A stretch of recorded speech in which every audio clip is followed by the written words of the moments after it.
ఇంత మంచి చేసిన మనకే ఈ పరిస్థితి ఉన్నప్పుడు మరి ఇన్ని అబద్ధాలాడి ఇన్ని మోసాలు చేసి ఇంత దారుణమైన పరిపాలన చేస్తూ ఉన్న వీళ్లకు పరిస్థితి రేపొద్దున దేవుడు ప్రజలు తంతే ఎక్కడ పడతారో నేను వేరే చెప్పాల్సిన పని.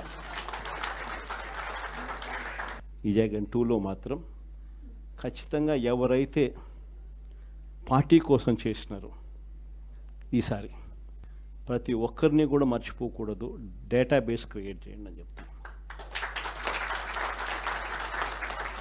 ఈ డేటాబేస్ ఆధారంగానే రేపొద్దున ప్రతి ఒక్కరికి కూడా గుర్తింపు అనేది ఉంటుందనేది ఈ సందర్భంగా ఖచ్చితంగా తెలియజేస్తాను.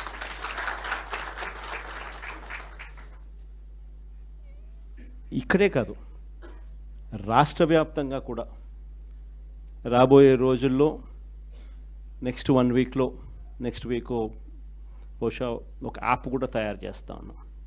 దాంట్లో కూడా మీ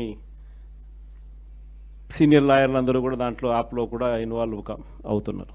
యాప్ తయారీ కార్యక్రమంలో ఒక మనిషిని జైల్లో పెట్టడము అని అంటే తన పరువును తన ప్రతిష్టలతో ఆడుకోవడం, అవన్నీ తెలిసి కూడా ఏ తప్పు చేయకపోయినా కూడా బురద వేసి తప్పు చేశాడు అని చెప్పి దానికోసం దొంగ సాక్ష్యాలను క్రియేట్ చేసి కేవలం వీళ్ళు పెట్టే ప్రలోభాలు, వీళ్ళు పెట్టే భయం తప్ప వేరే బేసి లేదు, వేరే సాక్ష్యము లేదు. ఇలాంటి పరిస్థితుల మధ్య న్యాయం జరగడానికి కోసం బాధితుల తరపున గట్టిగా నిలబడి వాళ్ళ స్వరం వినిపించే కార్యక్రమం ఎక్కడైనా చేయాల్సిన పరిస్థితి ఏదైనా ఉంది అని అంటే అది ఇంకా మన భుజస్కంధాల మీద ఇంకా బాధ్యత ఎక్కువైంది.